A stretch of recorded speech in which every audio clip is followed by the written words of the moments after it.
Good evening, everyone. Welcome into another Sober Dad Sunday. My name is Matt.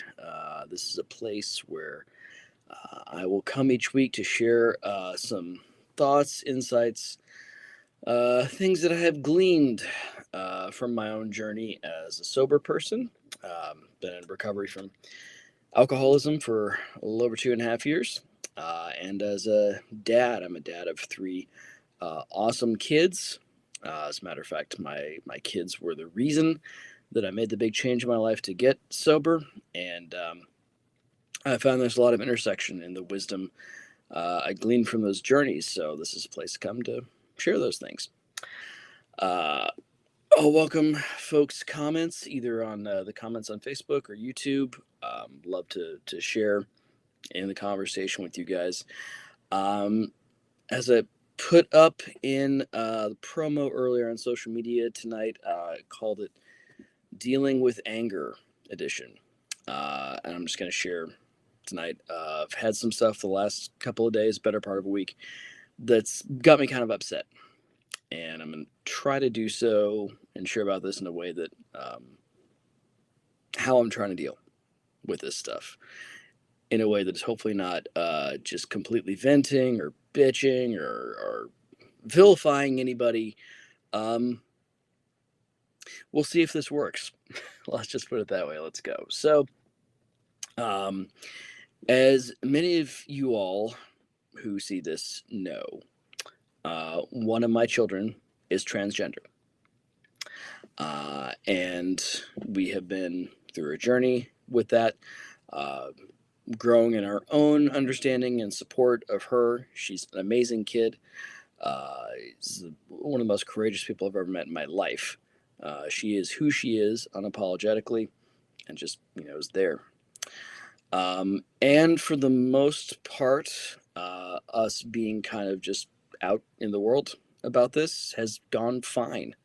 Um, Little stuff here and there, but for the most part, people have been supportive and understanding, and a lot of folks have, even if they don't quite get it, a lot of people have been really asked questions and wanting to get to know and grow in their understanding, and it's been great. Not everything has been that way. In America now, transgender persons are the boogie person of the moment, a frequent target of some people on the right politically. Not everybody, of course, but some folks out there are quite happy to bully or dunk on people who are transgender. A lot of it's out of fear and ignorance. Anyway, all that is to say,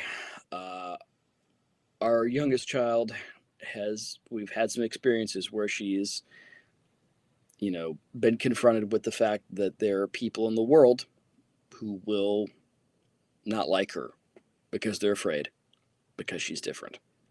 And that's really hard as a parent to see your kid have that realization. And one of those things happened this week. We had a thing with her school where the principal called us up and told us that they had heard from some other parents who were uncomfortable about her using the girls' bathroom. And so we've been working through how we're going to deal with that. I'm not going to go into all the details there because that's not really my purpose tonight. But it triggered me in all kinds of ways. One, just because anytime dealing with my kids, I'm very protective.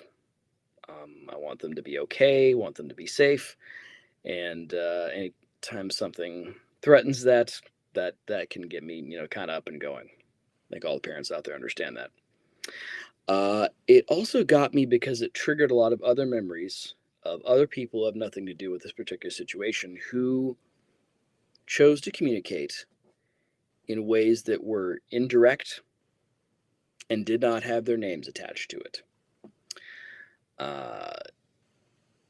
It seems to be the case that these parents in this situation have done it third party through the principal, indirect, and their names aren't attached to it.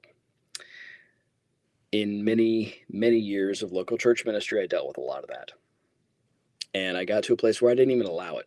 anymore in churches. Anonymous feedback abandoned. If you care enough about something to bring it up, you need to care enough to put your name to it. To me, that is basic respect and common courtesy. Absent a space where you don't feel safe, where your physical well-being might be an issue, put your name to it. Step up and have the courage to talk to somebody face to face. And as far as I know, obviously I don't know who this is exactly, but as far as I can tell from this scenario, these are people that have made that choice to not speak directly. And that's what pisses me off. So, I'm not happy. I'm kind of angry about this.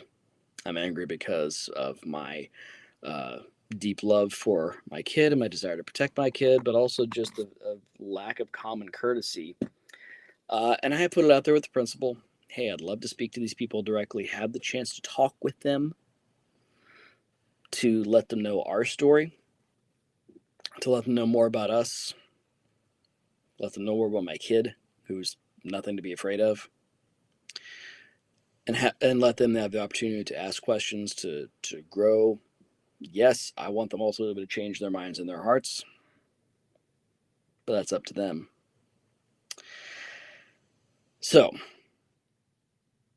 how have I dealt with all this anger, this feeling of just kind of not knowing exactly what's going on these past couple days? Well, I've had to really try to refrain from just writing the rest of the story in my head, assuming or trying to avoid assuming I know exactly where these parents are coming from, because I honestly have no idea. I don't know if they come from a place of hate in their heart.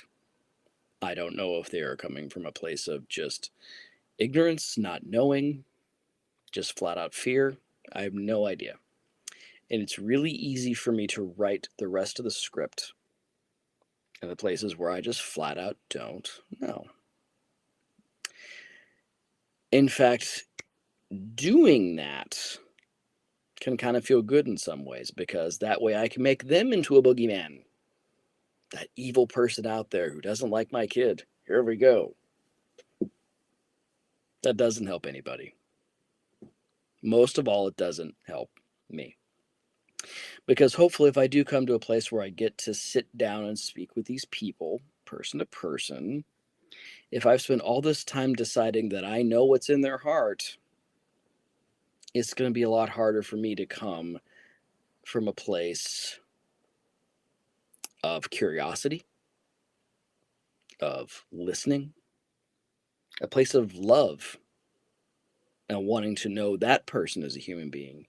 I'd be doing all the same stuff that I might imagine they would be doing to me and to my family. I say I might imagine because honestly, I have no idea. One of the things we learn in recovery circles and in working the steps is to identify and name where our own fears come into things, because fear is at the root of a lot of this. And it's easy to be afraid when you're a parent. There's no shortage of things to be afraid of when you're a parent. The world's crazy, and we're sending these kids out into it, not fully equipped to handle it. I'm 43, almost 44. I'm not fully equipped to handle all the stuff that's out there in the world. There's a lot to be afraid of. So I'm afraid for my kids' well-being.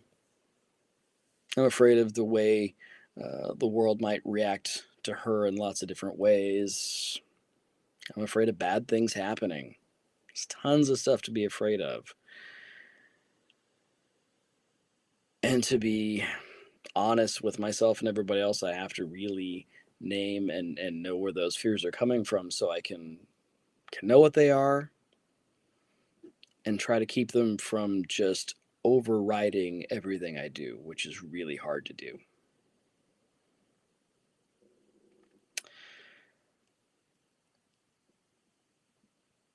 As a person in recovery, fear's a big part of it. Resentment can be a big part of it because, like I said before, I'm triggered by a lot of memories, some very negative memories from my years in the church and people against whom I have some resentment. I don't know if these people are the same as those people. I don't know. But there's fear, there's resentment, there's all kinds of stuff going on. And to be fair to everyone else and to myself, I have to wade through that stuff and know which things are going on. If you've seen either of the Inside Out animated movies, to borrow an image from there, I have to know which emotions are in the driver's seat at any one time. That's a very hard thing to do. So as I've been walking with this week, as I've been sharing it with people that I trust, including people in recovery groups who have all been very supportive, not all of whom come from the same ideological background I do, and I know for a fact some of them have different ideas about, gender identity and things like that. But they've all, to a person, been very supportive because even in the midst of they might have a different idea or disagreement or whatever, they're able to look past that and look at another human being, me, sitting in that circle and saying, hey, this is what's going on with me. That's a pretty darn good example for me to learn from, me to emulate. When hopefully I get to a place where I get to sit across the table, maybe with a cup of coffee or something, with these other folks who might have an issue with my kid using the girls' bathroom. And hopefully I can try to look at them as a human being and listen to where they're coming from. And even in the midst of my own anger and fear, and hopefully they can try to work through their own fear and whatever else they have going on. And we can, as human beings, try to come to some place where we understand each other. What that ultimately means, I have no idea. I can't control it. One of the wonderful things and horrible things, again, about recovery is the serenity prayer. Because if you pray it often enough, you really start to get some clarity on how few things you have control over, which is almost none. Heck, you barely have any control over yourself, but I can exercise some of that. So that's how I have been working through some of my own anger and frustration in a particular situation this week. Hopefully, some of that made sense to you guys. But I want to ask y'all, how do you deal when something comes along and legitimately makes you angry? Triggers, memories from the past, makes it hard to know what's what, and might even engage some legitimate fears like the well-being of your child. How do you deal? How do you navigate the different stuff? How do you name what it is that is going on, and what is it that carries you forward and helps you know what the best course of action is for you? I'd love to hear from y'all down in the comments on Facebook or YouTube.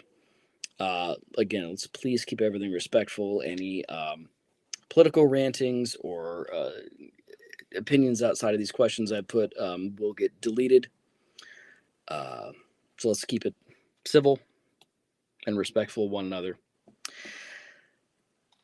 That's all I've got for this week. I thank you for joining me. As always, I wish you all peace and blessings as you go throughout your day-to-day activities.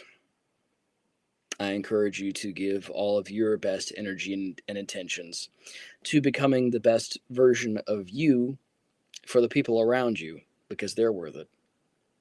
And most of all, give your best to becoming the best version of you for you, because you're worth it.